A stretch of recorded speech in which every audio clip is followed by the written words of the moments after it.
Welcome to the Painter Marketing Mastermind Podcast, a show created to help painting company owners build a thriving painting business that does well over $1 million in annual revenue. I'm your host, Brandon Pierpont, founder of Painter Marketing Pros and creator of the popular PCA educational series, Learn, Do, Grow, Marketing for Painters. In each episode, I'll be sharing proven tips, strategies, and processes from leading experts in the industry on how they found success in their painting business. We will be interviewing owners of the most successful painting companies in North America and learning from their experiences. I'm here with my friend, Brandon Pierpont of Painter Marketing Pros. And Brandon's someone that you all probably know if you're listening to this podcast because he's very visible in our industry. He's a great friend to the PCA, and he has many of you probably as clients. But I wanted to spend some time with Brandon. So Brandon, thank you so much for being here. And I'm hoping to dive into a great conversation and give a lot of great information to our listeners. I appreciate you having me, brother. If you want to start out by, maybe there's a listener or two who might not know who Brandon Pierpont is. If you want to start out and just tell us a little bit about yourself. I know the first time I met you a few years ago, I was fascinated by your backstory. And I'm not sure how many of the painters out there actually know your backstory, because not only is it very cool, but I think it fits into what you're doing now in a really strategic way, because you've had a lot of experiences in the past that I think help you be great at what you do now. I appreciate that. You're giving me a lot of credit there. I think there might be more than one or two, but hopefully we can change that. So Brandon Pierpont, founder of Painter Marketing Pro. So we've been working exclusively with ambitious painting companies for about 5.5 years now. So running this full service digital marketing agency exclusive to the painting industry. My background, I went to Notre Dame, majored in finance. I know Mark's a huge Irish guy. So Boston College versus Notre Dame. Hats to come out. Yeah. I still love you, Brandon, even though you didn't get into Boston College and you had to settle for going to Notre Dame. It happens a lot to our listeners out there. Appreciate you. So went there, majored in finance, went a more traditional route. So I actually did investment banking for 3 years, was in technology and telecommunications, and then moved into private equity. So buying, growing, and then selling companies, was in leveraged buyout. So LBOs, did that for 2 years. I was going to go to business school, took the GMAT, had also taken the LSAT, was considering law school, and then kind of went off the reservation, realized this whole, corporate kind of high flying finance thing, the Wolf of Wall Street stuff wasn't really for me. Wanted to do something more entrepreneurial. Ended up moving to New York, tried to start a software company. Didn't really know very much about software at that time, so that didn't work. Ended up getting a part-time job teaching the GMAT. I was fortunate enough to have done quite well, scoring the 99th percentile on that test. So I was able to get a fairly lucrative part-time job doing that, teaching at a hotel in New York, and then ultimately transition that to teaching virtually for companies. So I was able to move to Costa Rica, learned Spanish, lived there for a couple years, came back, was then the CFO of a software company for a couple of years. It was a neat experience. It was my first stint in corporate finance. And then ultimately moved into, I had suffered from paralysis by analysis.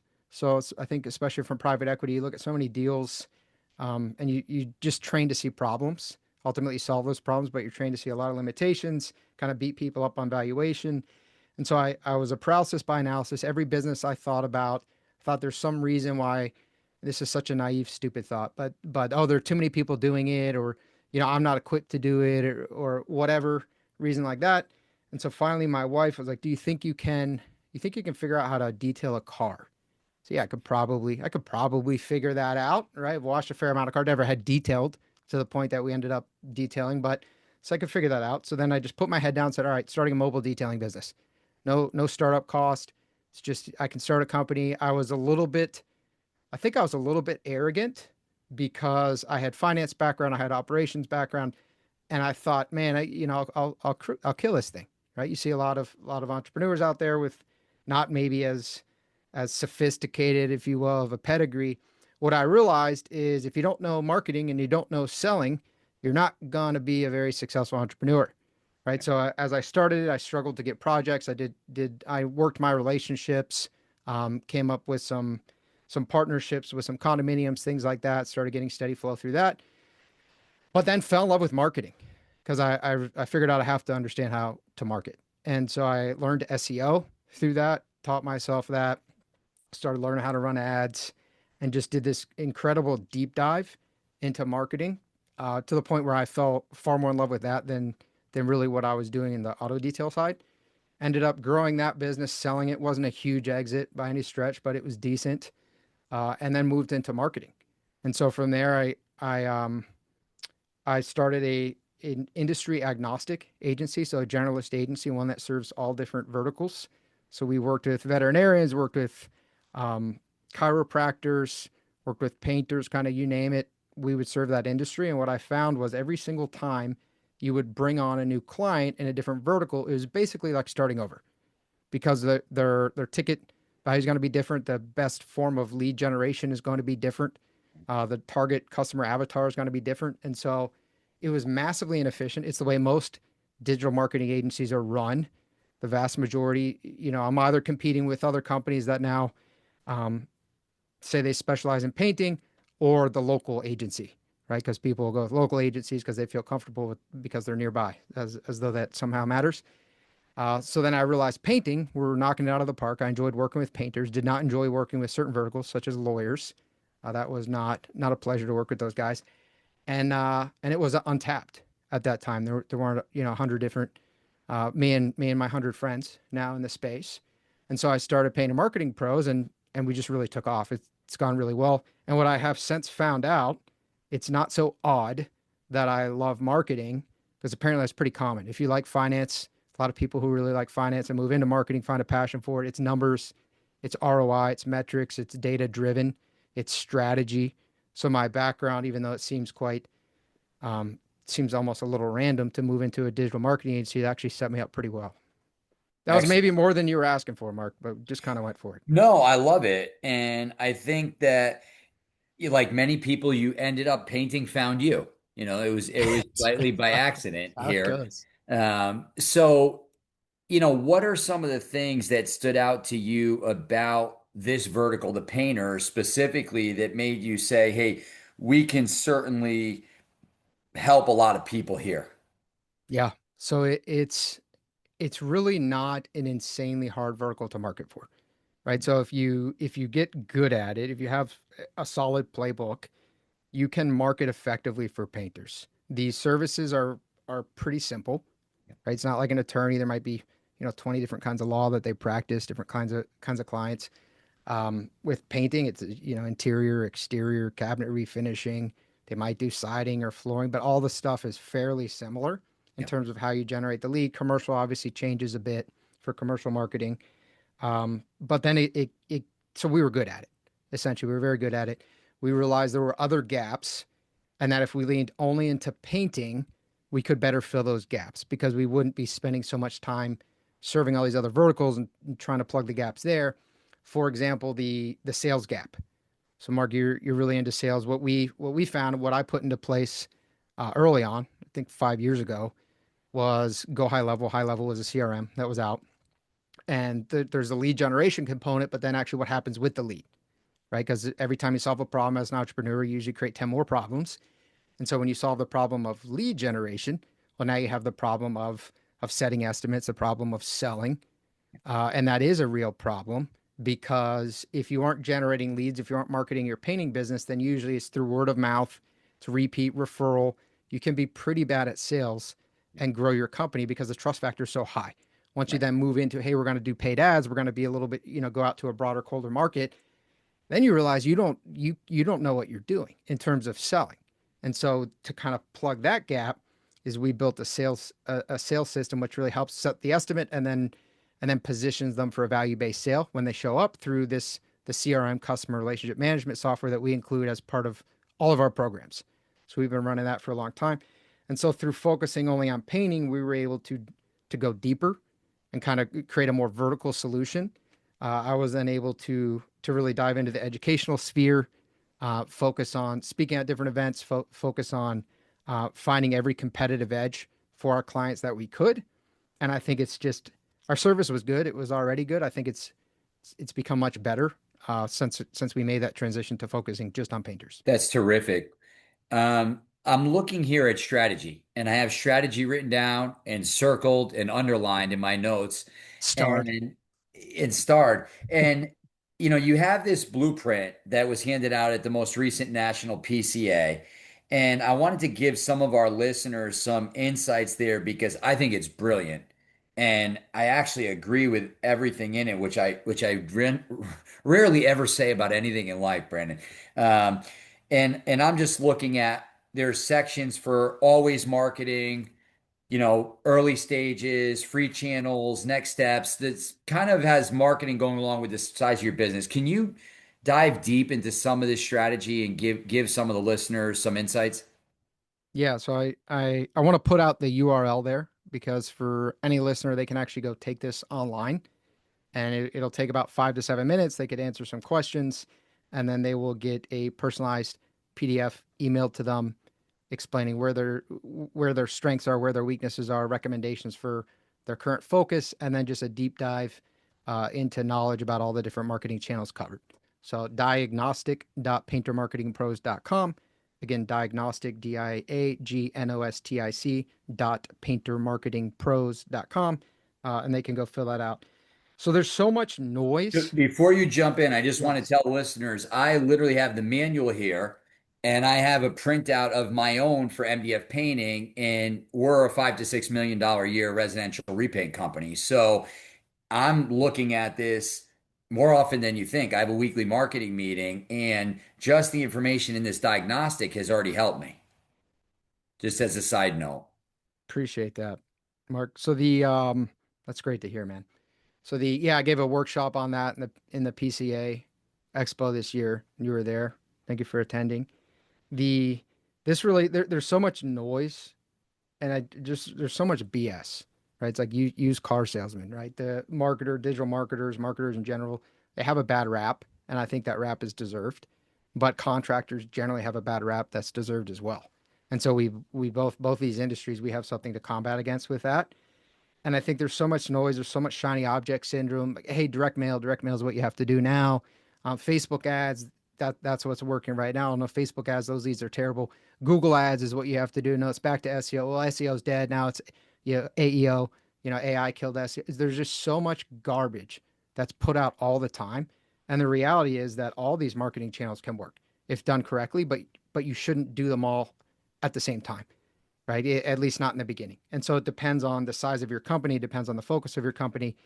But what this marketing roadmap does is it basically lays out if your company's at $0 versus if your company's at 3 million plus. It's kind of where it caps, because at 3 million plus, you can do it all. So it doesn't really change. Your ad spend volume changes, but the fundamentals, once you're past 3 million or 3 million, 30 million, 300 million, it's going to be similar. So it goes into the always marketing channels. Those are going to be things like a CRM. So what I talked about in terms of following up with your leads right away, getting the estimates set, some custom stuff, videos, things like that people don't typically think. They think of emails, they think of text messages. They don't think about embedded videos. They don't think about some PDFs or customer testimonials going out, building trust, things like that. Having a strong sales process. So delivering the proposal in the home, being able to handle objections, being able to sell, having a solid repeat and referral process, having yard signs, having things like that, the 5 round, 10 round, 15 round when you're conducting a project or an estimate. So you actually get more projects in that area. So basically the always marketing is taking every lead that you generate and making it more valuable.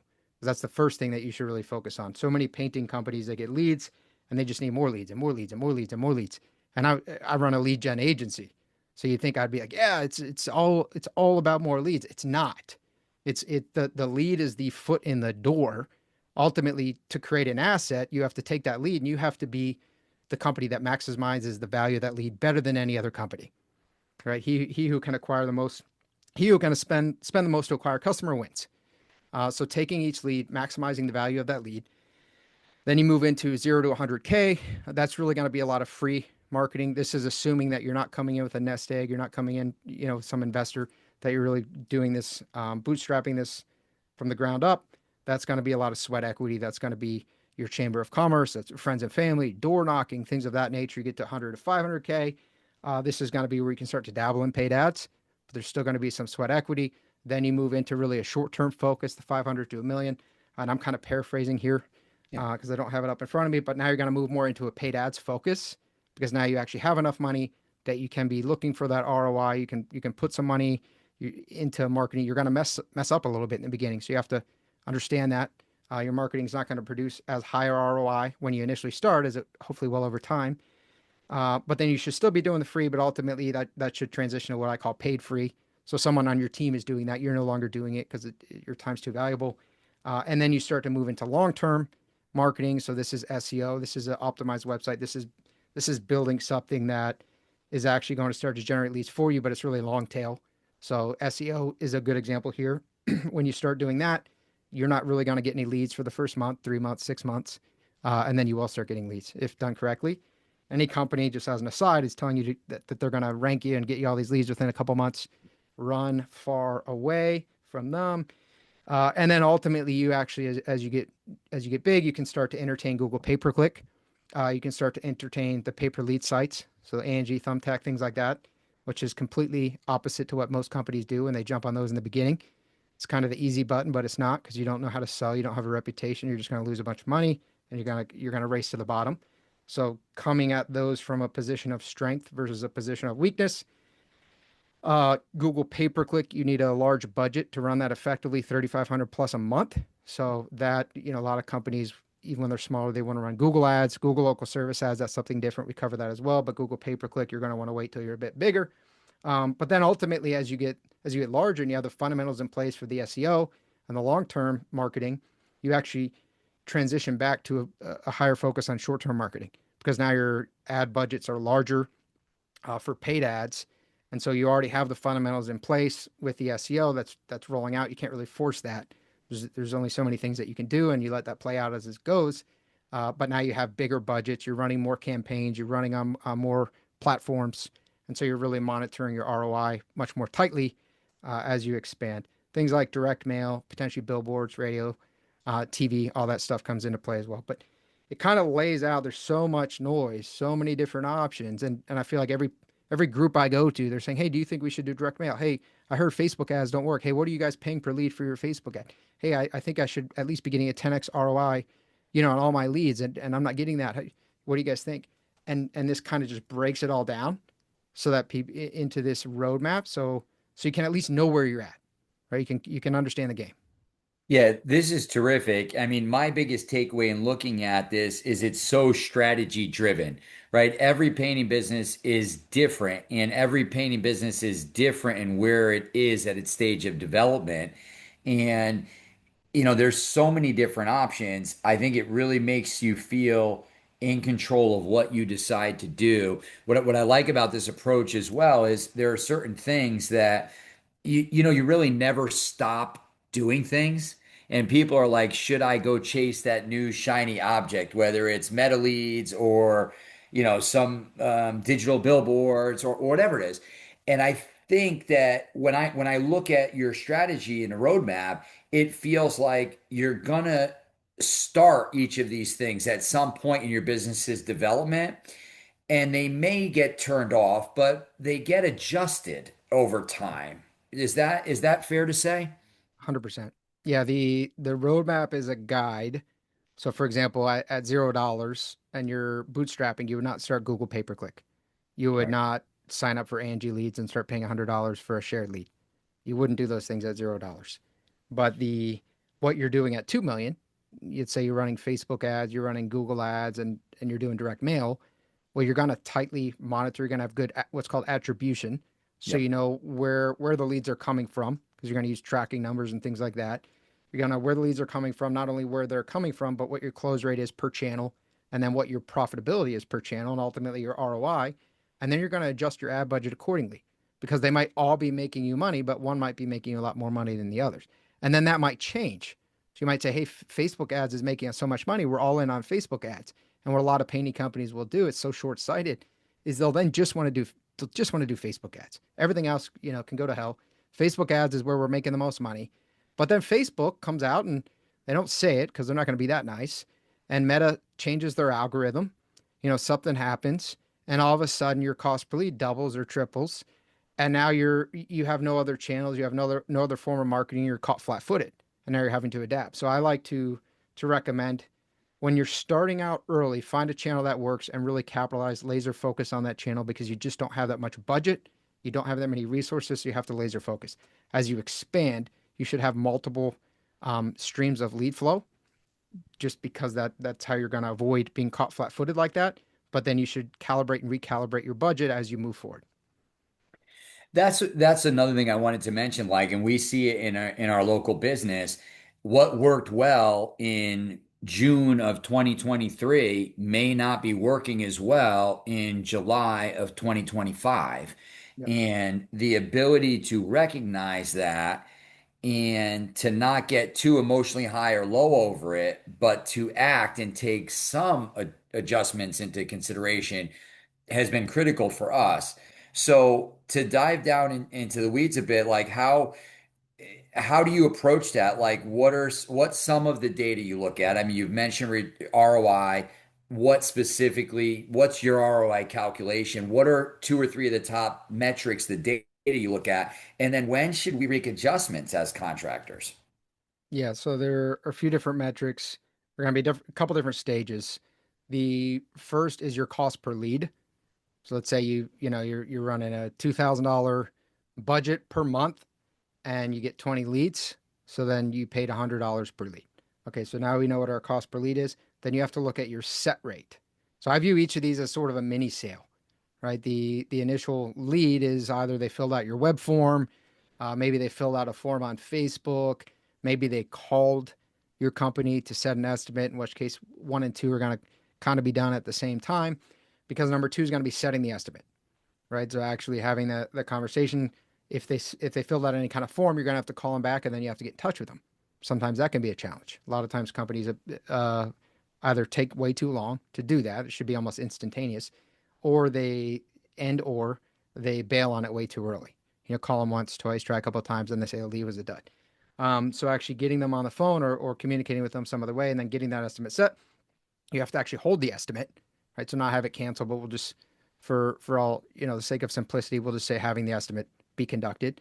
And then ultimately the close rate, which I would argue at that point, it really is going to be more about your sales ability and your process there. There are varying levels of lead quality, but not to the point that a lot of painters, I think, right? Like if a lead comes through Facebook, it's automatically assumed, well, it's going to be a harder lead, it's going to be lower quality. Why? The same person who is going to call you through Google or going to, contact you some other ways also on Facebook. Now, the counter to that would be Facebook, for example, is interruption-based advertising. They weren't proactively looking for you. You popped up in their news feed or whatever placement you chose on Facebook, and then they filled out the form. If you're doing a lead form ad, there are other kinds of ads that you can run, but let's say lead form, they fill out the form.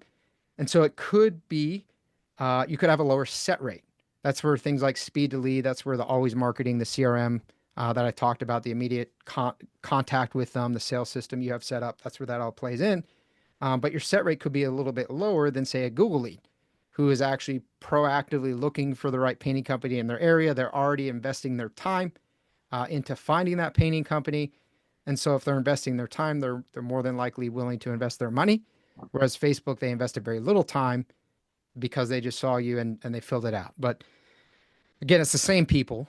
You're marketing to the same audience. It's just coming in different ways. And then it's how do you handle that lead? But ultimately the metrics, I'm getting a little beyond the scope of the question. The metrics are the cost, basically number of leads per your budget gets you your cost per lead. What's your set rate? What's your close rate? And ultimately looking at finances, you should know your profitability. That shouldn't really vary by the channel, because you should be, that goes into how you should be running your business, but you should be getting a consistent profit margin. So if say a contractor makes 20% net, okay, are you looking for 5 times? Like, are you looking for total revenue to be 5 times the cost of the actual marketing, or how do you view that? Like, what's a good score? Yeah. So I think that would be a simplistic and pretty effective way to look at it, Okay. right? Because now we're breaking even.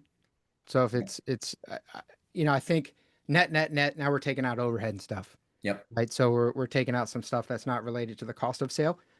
I'm looking at, you could look at what's your cost of sale. We'll just keep it simple. I would hope it's lower than this actually, but for most people it's higher. Let's say your cost of sale is 50%. So then you're going to get a 50% gross profit margin. So then you would need at least a 2x on your marketing, right? But then there's other things that you have to factor in, because if you're not selling your estimator, if you're not paying your estimator straight commission, well, then you're paying that estimator to go deliver proposals that don't convert. So you Right. have to factor that in. If you're gas, things like that, they're driving around, you have to factor that in, right? So I think you want to at least break even. I think this idea of a 10x, hey, we need to have a 10x. It's great for marketers to say 10x to try to attract leads from other marketers and then not be able to deliver it themselves. But it's a really ridiculous and pretty ignorant bar, because if you follow any actual professional marketers, guys worth like 9 figures, 100 million plus, if they Yep. can get a 4x, they're pumped up on that Yeah. marketing, 4x return on ad spend. Whereas the naive painting company owner that's never marketed thinks, we should be getting a 20x, right? Because what you're also leaving out on that, and where you actually build a thing of value, an asset that you could potentially sell, is you build a client list, you build Yeah. repeat customers, you build referral, you're creating an ecosystem. So Brandon Lewis likes to talk about how you really monetize on the second transaction, right? So if you can at least break even, factoring in the cost of the proposals that don't convert, any Mhm. other ancillary costs that you incur through the marketing, if you're paying a management fee of some kind, you obviously need to factor that in. If you're at least breaking even would be a pretty bad outcome, but it's tolerable, because Right. then you are selling that repeat referral. You're hitting that neighborhood. You're getting more leads for free, and you're converting some of those leads. But this idea that you need to be 10x is just so lazy. Well, one of the things, just for complete transparency, at MDF Painting, we're looking for 4.5x, and we say, wow, we won. And half of what we That's do is funny. below, half I of didn't know what that when I said the four. yeah, half of what we do is below 4.5x, for complete transparency. So, and we tolerate it because it's lead flow, because it gives lift to other things, and because we also look at kind of our average allowable cost. So, we've been fortunate to be in business for a long time. We have a pretty strong customer database of past customers. So a huge majority of my leads actually come from past customers and referral. And I think that gives me the ability to spend more, or maybe be a little bit less effective sometimes in marketing, than someone who has to spend less and figure out a way to be more efficient. Have you seen that, where as a company grows, I don't want to say they can be sloppier, but there's room for more error in terms of marketing budget and spend? Well, sure. I mean, I think the being laser focused when you're small, you're going to pick the highest ROI channel, Yeah. right? So if you're running, I'll just say Google ads, and you're running direct mail and you're running Facebook ads, and one of those channels is doing better than the other, then you cut the channel that's lower performing. You just focus on the higher performing channel because you just don't have that much budget to start with. And so your ROI, you're going to focus purely on maximizing your ROI. As you grow, really anything that produces a positive ROI is something you should continue doing. Right. And so if you have this larger marketing budget, then you're going to want to keep some diversification, because when algorithms change, they change overnight. People don't even, there's no announcement, it just happens. And so you're going to want to have this diversification because it's kind of an insurance policy for you. Right? If one lead flow dries up, you have other lead flow sources, and inherently your ROI is going to go down a little bit because you just have less effective channels that you're putting dollars behind, and you're okay doing that. I think I mean the perfect system. So I follow Alex Hormozy. He talks about theory of constraint a lot. He's a big podcaster, big marketer, runs a highly successful business. And he started in gyms, marketing gyms. He owned a bunch of gyms, then ran an agency for gyms. But he talks about theory of constraint. And so this idea, what is limiting your business? And if operations, if labor, if production was not a constraint, then anytime I can give you a dollar, and we net out everything like we talked about, and you give me a dollar plus change, I'm just going to give you as many dollars as I can. Doesn't matter Correct. what, I'm going to market to the moon, Right. right? But And but there are practicalities of delivery, and right. how many. But I think if you remove those if you remove that, I don't need a 10x. You give me a 1.05x. If I give you $1 and you give me $1.05 back next week, Mark, I'm going to take out some pretty heavy loans right now, and you're going to be getting a lot of dollars. And I mean, that's a couple things strike me here. I mean, I've always spoken to people about it as my average allowable cost per lead. So if I felt like I can afford that average allowable cost per lead, I want as many leads as possible. Because people say, well, how many do you want? Well, I want as many as possible. And I have to bring the factors of production and the processes in place to run this thing in a positive way. A lot of the metrics we track correlate your sales success versus marketing, because the more successful you are in the sales process, the more you can afford to spend in marketing, and you're going to get great results for the bottom line of the business. If you're really weak in sales, as you've mentioned, it's really hard, because then you're wasteful of your marketing dollars. So I think they do go hand in hand. One thing I want to throw out there is, this sounds a lot like picking stocks in the stock market. Like, the stock is hot and it's kind of broken through a ceiling, and we're going to put more money into that stock, which is essentially a campaign that's winning right now. Sometimes you put too much money into that and you lose efficiency. And oftentimes in digital, you'll see that, right? And then there's also that stock that's losing. And it's like, where is my stop loss? When am I cutting my losses and jumping off of this loser or greatly reducing it? And I don't want to put you on the spot, but this is a good, more than a hypothetical. I mean, I'm training people in sales, and quite a few of and I'm a big direct mail person, have been for a long time. And so I do quite a bit EDDM, saturation, and proximity mailers. And this year has been a flat year for it. And I've heard clients in different parts of the country come to me over the course of the last 3 months and say, Mark, that print stuff that you have us doing is not working. And they have their attribution in place, so they're giving me metrics. At what point do you jump off or dial down? Like, do you have to see poor numbers for 1 month, 2 month, 3 months? What are your thoughts? And that's a tough question, because every business size is different. But what are your thoughts with that? When I see losers, how long do I hold on? I'm actually really glad that you brought up the direct mail, because it alters my answer a little bit. I wouldn't have thought about that.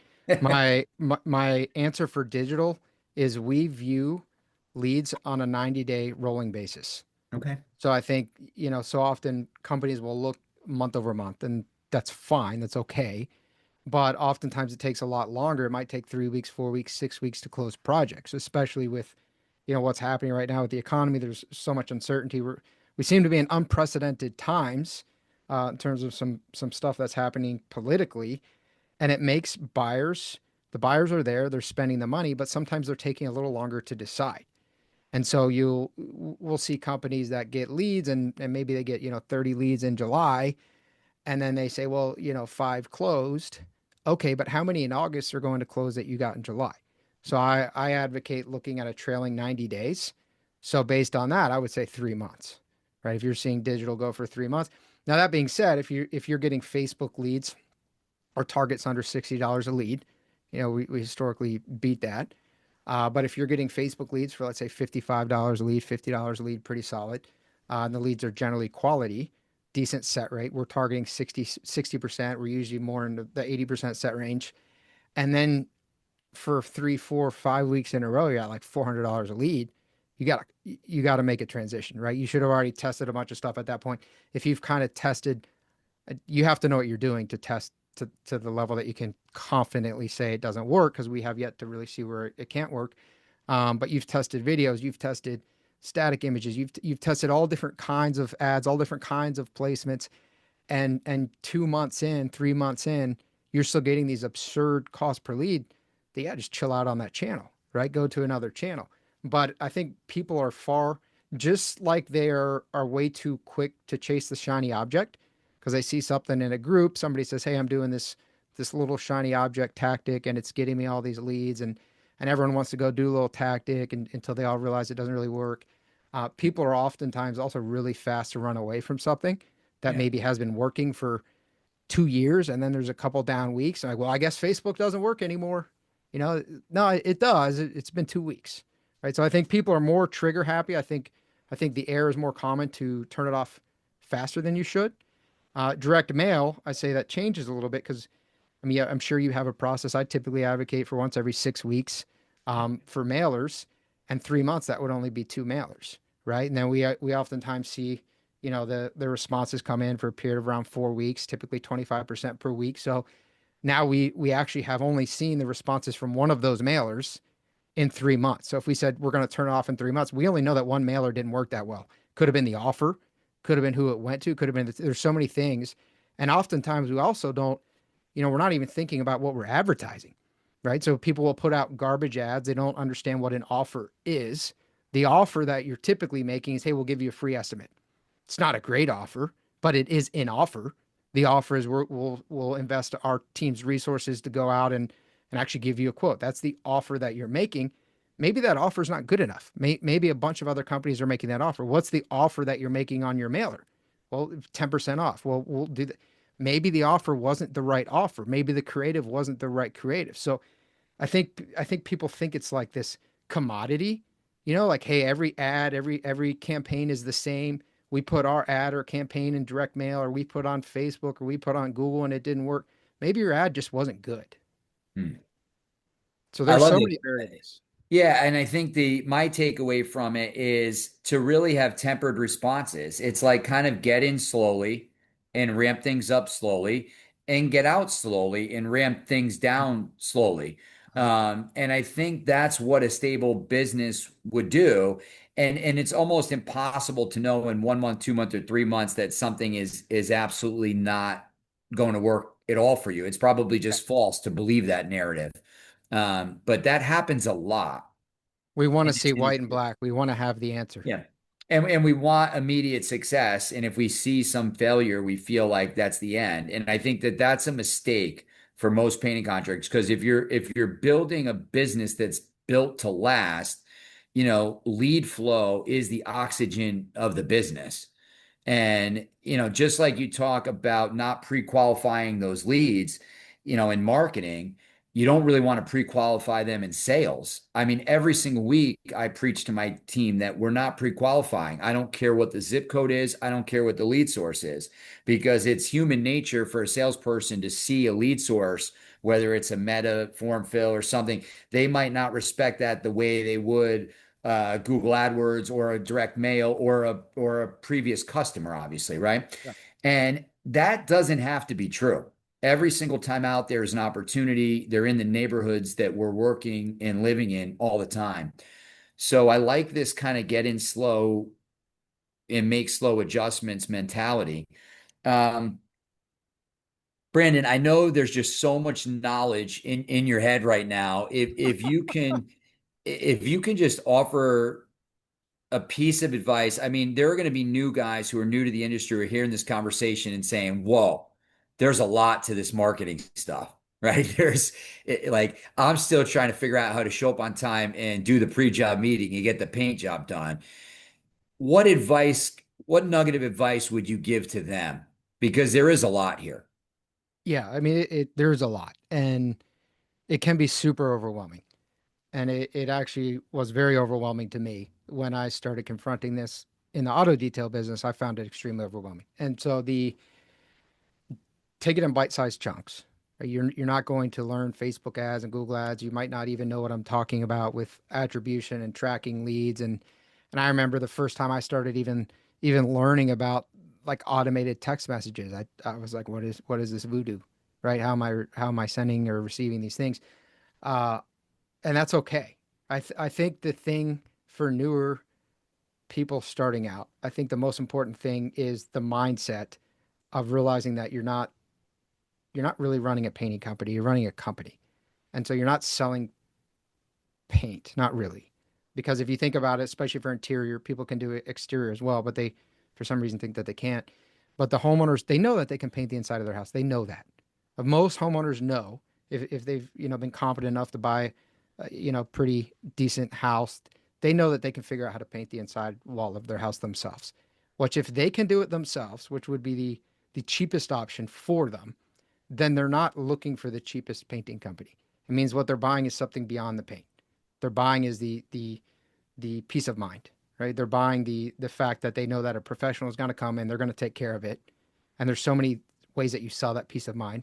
through the communication, through the referral references, things like that. But ultimately, you're not selling paint. And I think that's the biggest mistake that I see new people make is they think that they have to compete on price because them and everyone else, they're selling the same thing. You're not selling the same thing. Let your competitors think that they're selling paint because you're not selling paint. And then the second thing would be really focusing on building a network because there are companies that are quite established that still do nothing proactive for repeat and referral business. And if you think about how many companies have grown, you look at some of these companies and they're over $1 million, and you talk to the owner, and I'm baffled. I literally just can't comprehend how this guy or girl runs a company that's doing over $1 million, and it just happens over time because they come out, they do good work or at least decent work, and then they get referred because now they're kind of a known entity, so it reduces risk of hiring a new company because their neighbor, their friend, they said, yeah, they did pretty good work and you'll be okay. You'll be safe if you hire them. Imagine if you actually were proactive, right? This is what happens when you do nothing. All these companies that grow through word of mouth and they do absolutely nothing to grow through word of mouth. So if you actually you put some physical material behind it when you leave the house, you actually name the program, you actually follow up with people proactively, you follow up with them a year after the project, you send them a holiday card, you note their birthday and you send them you actually be active. I mean, you could be 3 million, 5 million, 7 million by the time that guy's at $1 million just through repeat and referral business. So I think those two things, kind of recognizing that you're not selling the widget, that the widget's just the thing. And then the lead is the first lead, but there should be many more leads and that lead should be monetized over and over again. Yeah, I've always felt that as an industry, we have this bad mindset. And again, as an industry, not everyone, that not advertising is somehow a point of pride. Have you seen that before? Like Okay. people say, I do no marketing, I do no advertising, my business is word of mouth. And I've always just thought that was insane because if I have a business that's serving people, why would I not want to serve as many people as I can? Why would I not want to push it to what it could become? And I think that's just a way for people saying, I'm not going to live in the discomfort of growth, or I'm not going to find a way to be comfortable and adapt to what is uncomfortable as you grow. And I just never understood that. But that I think is very common in the painting industry where people feel like I don't do marketing and therefore we're somehow better as a company. Yeah. Have you seen that?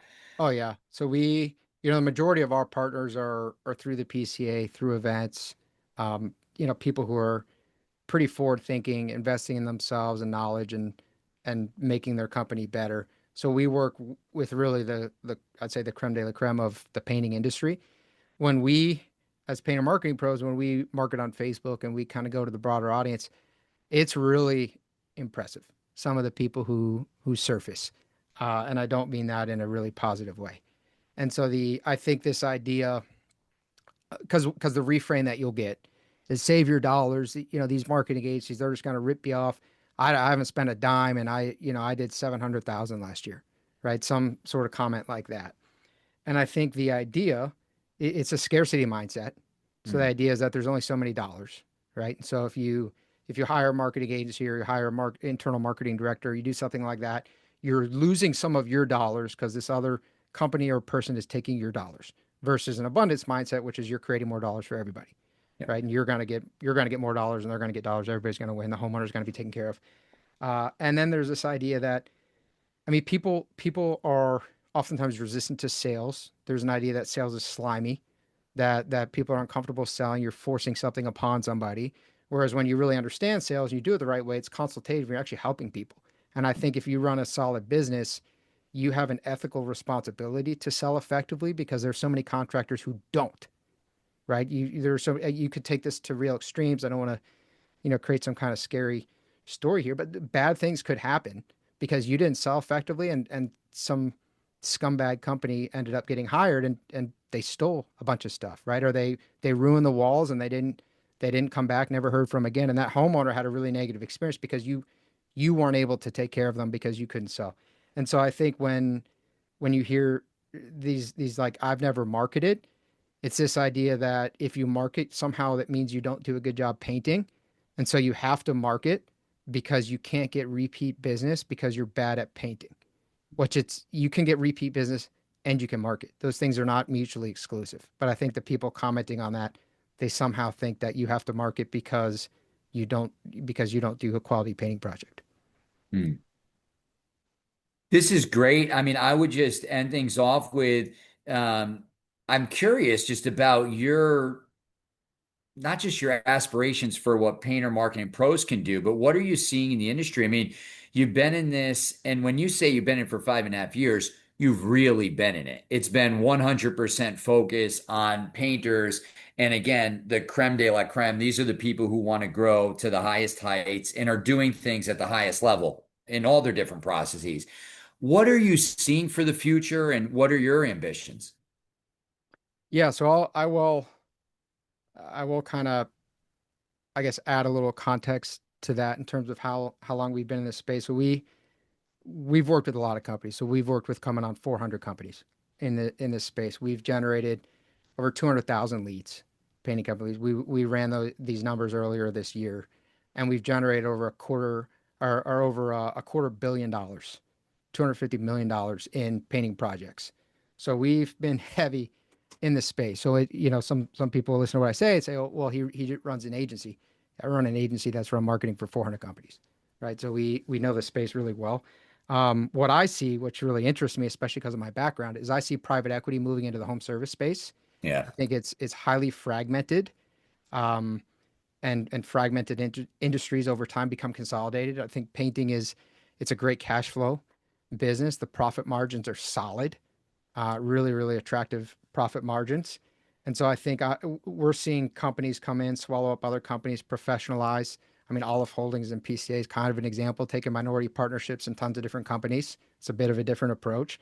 But I think over the next 10 years, I think a lot of the chuck in the trucks, the guys who think that they're selling cheap paint projects and that's their competitive edge, I think they go away. And I think the companies that understand that they're selling something different and put professional sales and marketing systems behind it, I think they swallow up a lot of those guys. Terrific. Is there anything else you'd like to share with the audience now? I mean, they can feel free to send me an email. I think we covered a lot of stuff. What's the let's put out there the URL for this. Let's explain for a moment the URL for this diagnostic because Hmm. I'm still very impressed by this. And I think it's something that everyone in America that runs a painting business would benefit from, whether they have a $20 million business or they just started last week. So what is that URL and what actually happens once they answer a set of questions? Yep. Yeah. So it's diagnostic.paintermarketingpros.com. And what's going to happen is it's going to ask a series of questions about your Google business profile, your website, sales process, Facebook ads, essentially what you have going on right now. And then based on where you're at, based on your revenue level, it is then going to send you an email detailing what you're doing well based on best practices, and then where there's room for improvement, kind of order the severity of potentially the room for improvement. Right. And so then below that, it's going to have, I mean, something pretty extensive, I think 40 pages or something. It's basically a book of all these best practices for websites, for Facebook ads, for Google Business Profile, for SEO, for direct mail. It's a heck of a book. It's actually even more extensive than the printed one. The printed one's pretty big. This one's even bigger because it's digital. So the first section is this customized, basically feedback roadmap. Like if we were to sit and talk for an hour, 2 hours, this is what I would tell you. You get it. And then 40 pages of kind of self-study, and it's going to be emailed to you. And is that your preferred method? If people want to get a hold of you, is that the first point of contact? Should they also just call or email you directly? What would you prefer? Yeah, it would be great if they emailed me and mentioned this podcast episode. I'll personally read that. That would be, I would derive a lot of pleasure from that. My email is Brandon, Brandon, at paintermarketingpros.com. Perfect. But yeah, the marketing diagnostic would be great for them to take it for their company. Terrific. Well, thank you so much. This has been great chatting with you. I know I have a whole page of notes here. I've taken a lot from it, so I appreciate that. And I'm excited to talk to you soon. Thank you so much, Brandon. If you want to learn more about the topics we discussed in this podcast and how you can use them to grow your painting business, visit paintermarketingpros.com/podcast for free training, as well as the ability to schedule a personalized strategy session for your painting company. Again, that URL is paintermarketingpros.com/podcast. Hey there, painting company owners. If you enjoyed today's episode, make sure you go ahead and hit that subscribe button. Give us your feedback. Let us know how we did. And also, if you're interested in taking your painting business to the next level, make sure you visit the Painter Marketing Pros website at paintermarketingpros.com to learn more about our services. You can also reach out to me directly by emailing me at brandon@paintermarketingpros.com, and I can give you personalized advice on growing your painting business. Until next time, keep growing.